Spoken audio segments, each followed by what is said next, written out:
Empresários e líderes estão preparados para comandar processos de mudança? Olha, se eu disser que dá para colocar a mão no fogo por isso, Vanusa, eu acho que eu estaria mentindo. E é comum saber o que precisa ser feito nesses momentos? Não, categoricamente não é comum. Agora, mudanças que envolvam pessoas e equipes, elas exigem muito ou pouco esforço? Eu acho que toda mudança exige. Agora, se a gente pensar mudança de equipes e ainda mais em empresas familiares, pode contabilizar uma boa dose adicional de esforço. E as regras de governança, elas podem ajudar nesse momento? Podem, nossa, ajudam muito, mas sempre lembrando que desde que elas sejam na medida certa. E qual a saída para os momentos em que as mudanças são necessárias? Eu acho que é uma boa dose de equilíbrio para se apresentar novas formas, novas reformas. Acho que isso é essencial.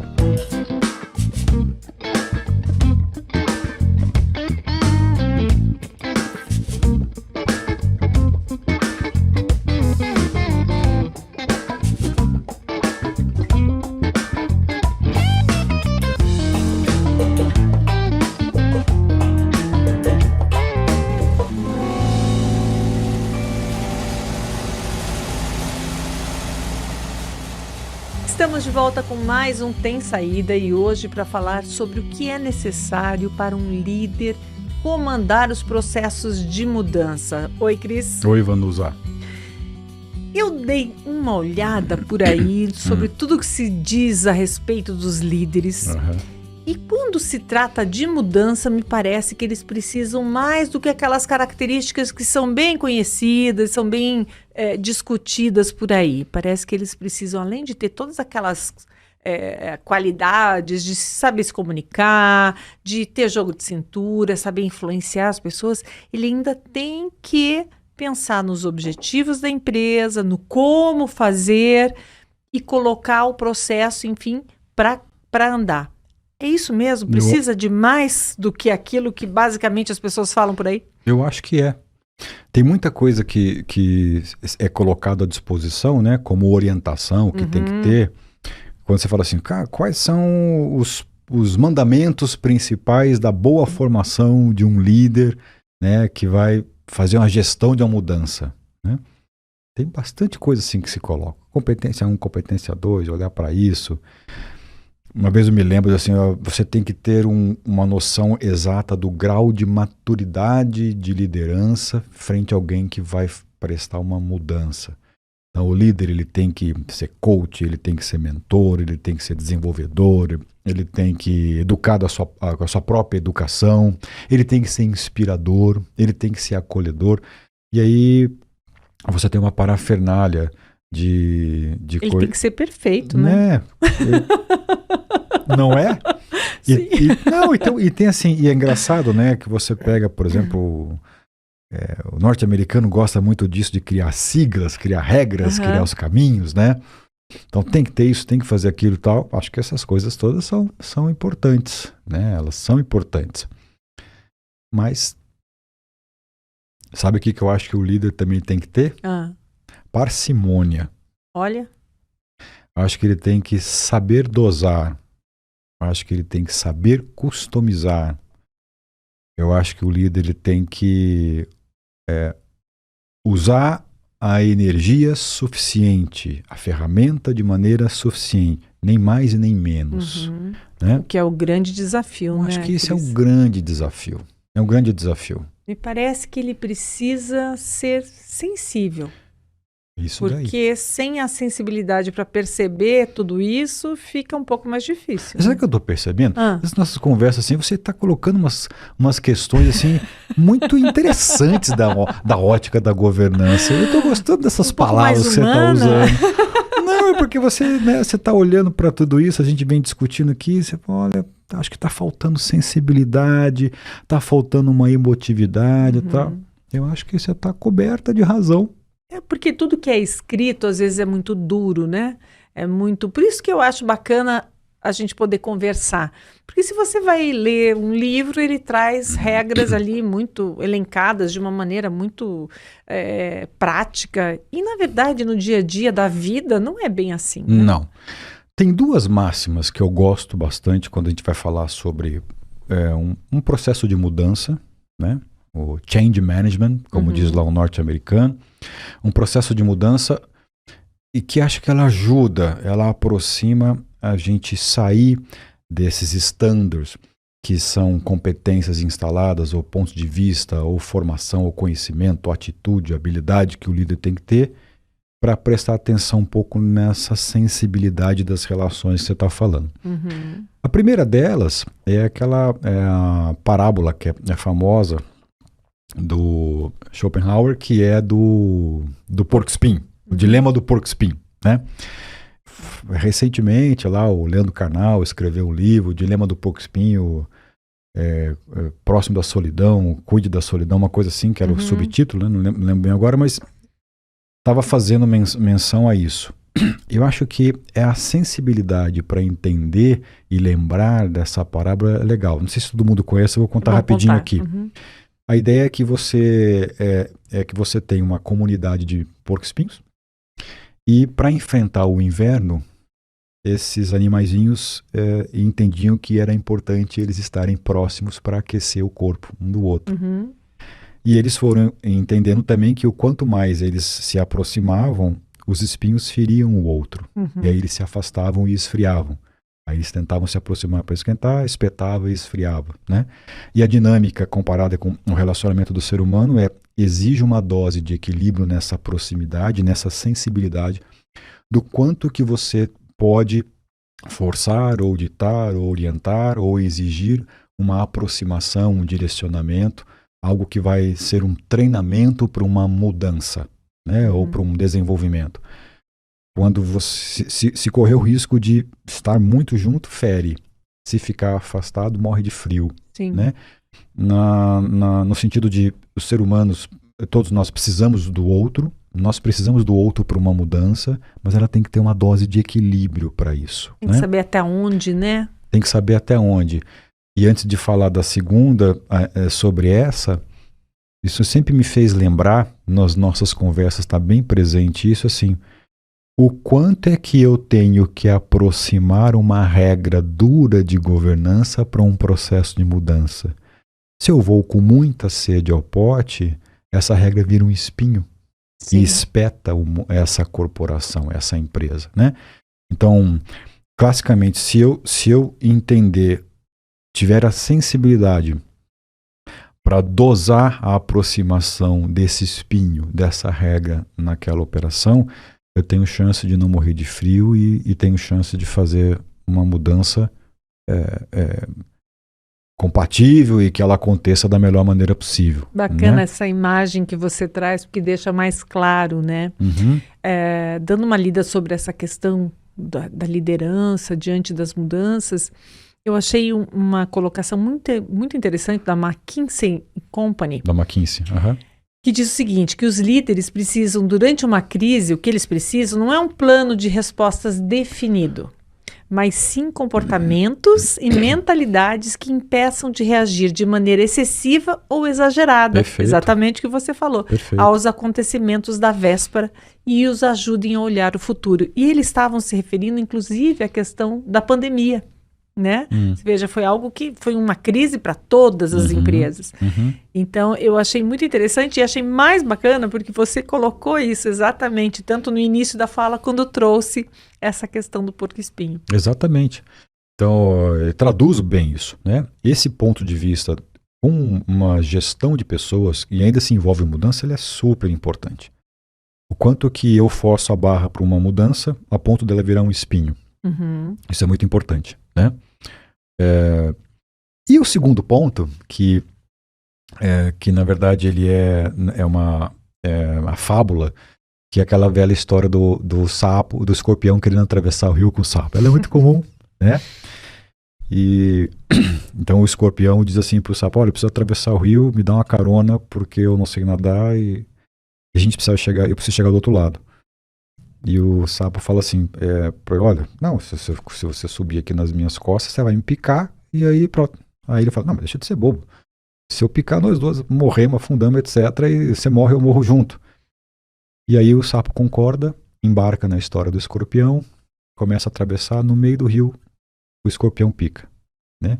E antes do sapo morrer, ele fala, mas por que você fez isso? Aí o escorpião fala, é a minha natureza, é mais forte do que eu, né? O dilema do porco-espinho e essa fábula são duas coisas que têm que estar presentes quando você tem um processo de mudança e equipe, né? É muito comum você encontrar nas empresas. Aqui sempre foi feito assim. Essa cultura é mais forte do que aquele ditado. Não sei se a gente já falou, que acho que a gente já comentou em alguns dos nossos bate-papos, que a cultura, como é que é? A cultura come a estratégia no jantar. Você comentou, né? Já. Você traça uma estratégia, a cultura é mais forte. Aqui sempre foi feito assim. Eu sou o escorpião, eu pico. Mesmo que eu não queira, eu faço isso. É a resistência, né, pela mudança, né? As pessoas que acabam usando o seu próprio repertório. Enquanto eu estou falando isso aqui para você, eu me lembrei de um exemplo que ilustra bem isso. Uma vez, eu estava discutindo com um sócio sobre uma tomada de decisão. E na verdade, um posicionamento, né? Tinha que se posicionar. E tinha uma situação para estudar, qual que é a solução? Ninguém sabia, e aí esse sócio falou, vamos por aqui. Eu fiquei curioso para saber como é que você chegou a essa solução. Como é que você encontrou esse caminho? Ele falou assim, bom, basicamente eu me coloquei no lugar e eu pensei o seguinte, bom, se eu estivesse nessa situação, o que eu faria? Eu acho que eu agiria assim. E já que eu acho que eu agiria assim, eu vou colocar essa solução para essa realidade. Então é um sócio dizendo que pela experiência dele, pela referência dele, agiria de um jeito. E esse jeito está colocado numa sociedade mais ampla, numa cultura maior, que não é só o jeito dele. Aonde que eu quero chegar com esse exemplo? Virou quase uma imposição. Eu pensei comigo naquela ocasião e falei assim, puxa vida, se eu fosse um sócio, eu estava como advisor, como conselheiro, falei, se eu fosse um sócio, eu não gostaria de ficar refém do que está na cabeça dessa pessoa, dessa solução. Eu gostaria, como é uma solução que requer um pouco de estudo, que a gente conhecesse uma solução 1, uma solução 2, a 3, a 4, vamos discutir, vamos ver. E quem nunca viveu trazer uma solução, pode até que ela seja interessante e assertiva, mas se colocar na posição de estar refém daquela limitação, daquele ponto de vista, abrindo parênteses, de alguém que sempre disse aqui é assim, aqui funciona assim, aqui as coisas acontecem dessa forma, me pareceu muito estranho. E ficar refém disso, talvez eu falava refém é um pouco forte, mas era o que? Ficar refém disso não é a melhor solução. A gente tem que ter a necessidade de analisar situações, analisar oportunidades, analisar caminhos a serem seguidos, né? Não é porque sempre foi feito assim que vai ser assim, né? Não é porque aqui as coisas são decididas por um tom de uma centralização que tem que ser assim. Se continuar sempre assim, daí não muda. Você chegou a um veredito que, puxa, nós precisamos de uma mudança. Cris, precisa de uma governança diferente, não está funcionando. Ou desse jeito a gente não vai ter longevidade. Se continuarmos assim, temos medo de a gente não alcançar lá o futuro. Não estamos conseguindo a estratégia, não estamos conseguindo chegar no objetivo. Alguma coisa tem que ser feita diferente, senão você não muda a forma de conduzir. A minha natureza é ser assim, o jeito que eu resolvo para mim é ser assim, não me parece a melhor saída. Não me parece uma atitude equilibrada quando você está falando de um tema de mudança. Sim, e também não dá para levar para uma empresa aquela máxima que a gente escuta mesmo muito, eu sou assim, pronto, né? As coisas não são estanques, na verdade, principalmente na gestão de uma empresa familiar. Né?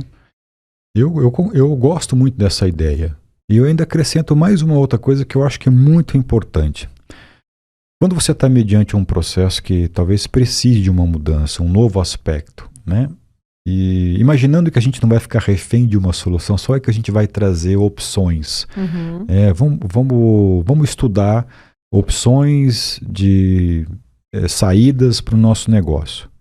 Tem uma coisa que está instalada na sociedade, e não era, sempre existiu isso, mas não era tão forte. Não sei se você vai concordar comigo. Parece, hoje em dia, que se você não tiver o último modelo da Apple, você é um ser inferior. Não parece isso? Parece. Né? Parece que as pessoas pensam Deixou assim, né? deixou de ser uma coisa de status, de você ser um cara cool, tecnológico, Uhum. de você ser um cara... Para você se torna quase que um ser inferior quando você não tem o último modelo. Acontece que o último modelo custa, é difícil, exige muito mais. E às vezes você não precisa do último modelo. Às vezes ele não vai nem te atender da maneira como uma outra marca pode te atender. Eu vou instalar na minha empresa. Quantas vezes eu vi isso lá atrás? Agora cada vez menos, porque pulverizou muito, mas as soluções de ERP, eu vou instalar um SAP aqui, para dizer o nome, que é um excelente sistema. Puxa, é um dos melhores que existe. Mas é algo tão robusto que a hora que você coloca numa empresa que talvez não necessite daquilo, se torna um problema. Sim. É um produto, assim, como que te dá uma capacidade de segurança de implementar todos os módulos em várias áreas. Mas eu não sei se você precisa de tudo isso, né? Então, a dose na compra, o tamanho certo. Eu gosto muito dos ditados assim que ajudam a gente a gravar nas metáforas. Para todo pé cansado tem um chinelo velho. Não é isso? Essas coisas são assim. Isso parece frase feita de coach de final de semana, mas elas têm um fundo de verdade. Então, além do dilema do porco-espinho, além do eu sou sempre assim, a minha natureza é essa, da fábula do sapo e do escorpião, tem essa nova onda que se a gente não tiver um modelo robusto e último modelo, A empresa a não gente está... é um ser inferior. Nós Essas coisas elas influenciam muito nas mudanças. Sim. Até existe a questão do consumo, né? Do consumo que às vezes a gente olha como indivíduo que é consumista, mas isso e por conta desse consumismo cria-se essa verdade, digamos, mas isso também, você está me trazendo que isso também existe no ambiente empresarial. Existe. Eu acho que dá até para dizer hoje, para não fugir dos exemplos, que essa expectativa, quando eu falo do último modelo, é uma mudança muito forte. Além né? do necessário. Poxa, que envolva todas as áreas, que envolva todos os processos, que envolva de A a Z, fasear, dividir, ter a dose homeopática, saber o comprar certo, é muito importante para ter sucesso num processo de mudança. E é o que a gestão estratégica diz que deve ser, né? Mais com menos, tentar evitar o excesso para você ser mais eficiente e vai contra, né? Vai contra, mas na prática, para voltar à minha velha e boa crítica, na prática, o discurso ele está customizado. O discurso está customizado, mas na prática ele não está. Aí eu me pergunto, por quê? Vanusa, eu continuo com a pergunta. Continuo com a mesma pergunta. Por quê? Mas por que na hora de você poder orientar uma mudança, você customiza, você flexibiliza? E por que na hora de ajudar a efetuar uma prática de uma mudança, essa customização ela não se mantém? Você vai para o último produto, você negligencia a aproximação correta das pessoas e os espinhos se ferem, e você acaba com a frase, às vezes aqui é sempre assim, essa é a natureza. Por Será que isso acontece? Porque customizando você tem algo ainda que você não tem um resultado já descrito e tal, e aqui quando você coloca na prática aquilo que já está pronto, você teoricamente tem um respaldo. Poderia ser isso. É uma possibilidade? Ou é o nosso grande ego que está falando antes de tudo? Somos assim, Eu né? acho O que ser somos, humano. acho que somos assim. Acho que nós somos assim, né? Você vai liderar um processo de mudança, é muito importante você saber, né, da cultura, os conhecimentos necessários para aquilo, habilidades para aquilo que as pessoas têm, falando de equipes, né? Uhum. E uma atitude das pessoas, assim, de maior ou menor resistência para a mudança. Essa leitura, ela é importante, né? E o que eu acho que falta um pouco é que é uma crítica que ela está presente, né, bastante no meu olhar, é você olhar, você poder, como é que eu posso colocar assim, você vai direto a uma fonte de conhecimento, você vai direto a uma orientação e diz, olha, quando a gente quer fazer umas mudanças, as regras são essas aqui. Temos que prestar atenção nisso, não podemos esquecer, né, da área 1, da área 2, da 3. Você tem muito material, conhecimento disponível. E você tem cada vez mais pessoas que estão transmitindo esse conhecimento, mas de uma maneira rasa. Você quer ver um exemplo? Eu vou quantificar bem num exemplo. Você quer ver uma coisa? Uma vez eu estava vendo um vídeo, uma brincadeira, acho que era no YouTube ou alguma rede, entre duas meninas, eram literalmente meninas, que estavam brincando de fazer uma pergunta para outra. Perguntas de conhecimentos gerais, do tipo assim, quantos ossos tem o corpo humano? Aí respondi errado. Quantos? Respondi errado. Aí, pô, você não acerta nada. Falei, calma, é que eu fiz EAD. Eu estudei em EAD. Você está exigindo muito. E aquilo me chamou tanto atenção, porque eu já vi o que eu percebo assim, né? O conhecimento geral para ser respondido, a fonte, beber desse conhecimento parece estar cada vez mais escassa. Ou por uma predisposição de eu não faço interesse, faço um EAD que é mais fácil, né? Ou vou mergulhar menos, vou estudar menos, vou me aprofundar menos, etc. Num processo de mudança, ao contrário, tem que estudar muito, tem que mergulhar muito, tem que se aprofundar muito. Sim, então, inclusive por EAD dá para fazer isso, né? Claro que dá, né? E eu mesmo já fiz alguns cursos em EAD que foram fantásticos, foram muito bons, né? Eu acho que é muito mais uma predisposição interna do que qualquer outra coisa para fazer jus ao EAD, né? Agora, o que eu quero dizer com isso? Mediante algo novo que vai envolver sensibilidade, como você diz, de aproximação ou não de algo novo, que vai envolver, vou mexer com uma cultura que é sempre feito assim, etc. Você ir atrás de conhecimento para você poder ser um facilitador, exige um esforço. Agora, eu queria que você me dissesse como você vê a maneira como um líder ele passa para os seus liderados aquilo que ele pretende, né?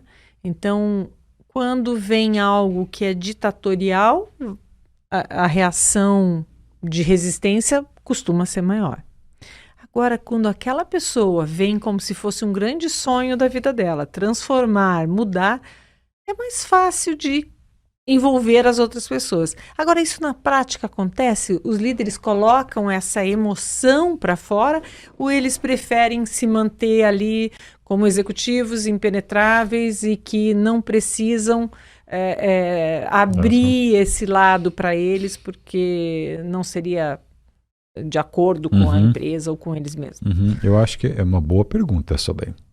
É uma boa pergunta. Se eu tivesse a vontade de responder isso de bate-pronto, é dizer que, sendo um executivo, sendo um líder executivo, eu acho que o grau de... A palavra que você usou não é aprofundamento, você usou a palavra, um grau de empolgação talvez seja um pouquinho menor. Talvez seja um pouco menor. Mas é uma boa pergunta, Vanusa. Na verdade, é uma excelente pergunta. E quem disse que não pode ser, né? Onde que está escrito isso? Né? O que eu acho que está por trás dessa pergunta é não esquecer uma coisa que você falou logo no início É a sensibilidade de você poder. Não basta somente estudar como é que são os processos de fazer uma mudança, mas você ter a sensibilidade para saber onde eu estou pisando. E ter a responsabilidade, se for o caso, de não negligenciar, mas de fasear. De dizer, poxa, esse processo aqui eu não vou usar agora porque não vai dar para usar agora. Eu vou esperar um pouco mais. Eu vou dar um passo, fazer uma mudança um pouquinho menor agora, e depois eu faço uma mudança um pouco maior, né? Isso exige sensibilidade, maturidade e experiência sempre é bom para isso, né? Aprender com tombo e com erros também é muito bom. Agora, eu acho que se a gente unir, né, a vontade que essa pessoa precisa ter para estudar, para buscar, para ter conhecimento, né? E junto à sensibilidade para poder não trocar os pés pelas mãos num processo de mudança, eu acho que seria perfeito. Os líderes têm isso, conseguem ter isso, eu acho que alguns sim, né? No senso comum, olhando as resistências que a gente observa na cultura para fazer uma troca de cultura, eu acho que falta um pouco. Agora, liderança é nata ou ela pode ser aprendida? Não, acho que ela pode ser aprendida. Acho que tem muita coisa que tem um jeito seu que é nato, né? Chamar a atenção, o poder de voz, o convencimento, a clareza para explicar, a transparência, a paciência, como que você convence, como você detalha. Tudo isso tem um pouco do seu jeito, mas pode ser aperfeiçoado, pode ser aprendido. Técnica, né? Então, tem assim, olha, eu me lembro uma vez que, eu não entendi, eu vou perguntar, porque eu não gosto de passar vontade. Então, eu não vou passar, eu não entendi, vou perguntar. Às vezes isso é um pouco da pessoa, mas tem técnica para perguntar direito, até você entender direito, até você ficar satisfeito. Então, acho que as duas coisas, né? As duas coisas funcionam bem. E saber ouvir é muito importante para um líder, não é, Cris? Porque ele tem que entender qual que é ali o humor da equipe, o humor diante das propostas, para poder levar adiante junto aquele grupo junto com ele. Porque eu imagino que seja isso que se quer, né? Eu acho que saber, e aí dá até para a gente puxar um pouquinho para a psicologia, saber ouvir uma escuta bem ativa. O que é a escuta ativa? Esse ouvido está escutando o que o está dizendo, e esse ouvido está escutando o que ele não está dizendo. Está dizendo com uma outra linguagem, né? Está muito atento a isso e não ter o receio de ser transparente e colocar o que você está escutando. Então, antes de falar, escutar. E não ser reativo. E talvez isso aí esteja na resposta que você perguntou ali. Assim, tem a presença forte hoje é de mais reatividade. Fala no ímpeto, né, a gente vive no mundo rápido, etc. Decide logo, etc. Não tem tempo, faz 1000 coisas ao mesmo tempo. Então, pressupõe que você tenha que fazer as coisas muito rápidas, né? Tá certo. Mas não tão rápidas ao ponto de você ser totalmente precipitado ou reativo. E deixar de ouvir, né? E deixar de ouvir, virar as costas e não ouvir. Quer dizer, que é a premissa básica. A gente, de novo, cai na comunicação, né? Não é à toa que eu amo a comunicação. Mas essa questão é importante mesmo, né? Eu costumo ler sobre os líderes e sempre falam, não, líder tem que saber ouvir. Mas, na verdade, o que eu percebo é que não trazem nesses textos o que é saber ouvir, como você explicou agora. O que é por que é importante saber ouvir? Por que é importante rebaixar um pouquinho o ego e, às vezes, dar oportunidade para que outras pessoas se coloquem também, né? E no mundo executivo, no mundo empresarial, tem muito essa questão de ego, né? Não tem? Eu de fora eu percebo. Tem bastante. Tem bastante. E assim, atrapalha? Claro que atrapalha, né? Atrapalha, talvez continue sempre atrapalhando, porque a gente não consegue vencer o nosso ego, mas dá para você poder dominar um pouquinho o ego. Você sempre consegue fazer isso, né? Respira. Né? Eu acho que isso atrapalha muito, Vanusa. Então, eu gosto muito de estar o tempo todo assim, amarrando as coisas, porque a gente vai falando de alguns assuntos que, para quem está nos ouvindo, às vezes pode pensar, isso aqui é mais rarefeito do que prático. Não, está tudo relacionado. Então, tem quais são os aspectos importantes que um líder tem que ter para uma mudança? tem que ter um conhecimento, habilidade, etc. Você pode ser um coach, um mentor, tem que saber. Ok. Quais são alguns aspectos que não estão tão visíveis assim, que o líder tem que ter? Essa sensibilidade, essa escuta ativa, Bom senso. bom senso, saber que os espinhos ferem, saber que as falas clássicas, aqui é sempre assim, elas às vezes atrapalham um processo e elas têm que ser vencidas, tem que ser como driblar para poder vencer isso, né? Então, eu acho que esses são os grandes aspectos que um líder tem que ter num processo de mudança, seja ele sócio, um empresário, seja ele um executivo, seja ele um ou outro. Eu indicaria para líderes que estão em processo de mudança assistirem o Tem Saída. Pois é. O que você acha? Eu acho que eu sou meio suspeito para falar, Os né? liderados podem indicar para os seus líderes o Tem Mudança. O que vocês acham? Eu acho que é uma boa. Pode ser. Não precisa começar com esse episódio para não dar tão na cara. Vai mandando devagar por WhatsApp. Olha, se a gente conseguir levar uma mensagem de achar essa saída, que talvez ela não esteja totalmente estampada e clássica, escrita nos estándares, mas que a gente consiga, se a gente conseguir contribuir para dizer no bastidor, no meio, na prática, a gente observa esses alertas, funcionou. vai funcionar super bem. Eu vou ficar super satisfeito. Eu também. Cris, muito legal esse papo. Eu acho que liderança merece muitos episódios. Eu sempre falo que eu quero repetir o tema, porque eu fico assim, né? Borbulhando de vontade de falar, mas não dá para falar tudo num só. Mas eu acho que liderança é um tema que dá para sair daquilo que todo mundo está falando e que às vezes não traz isso, não traz essa experiência junto, que vem, né, trazendo ali uma parábola, um caso, etc.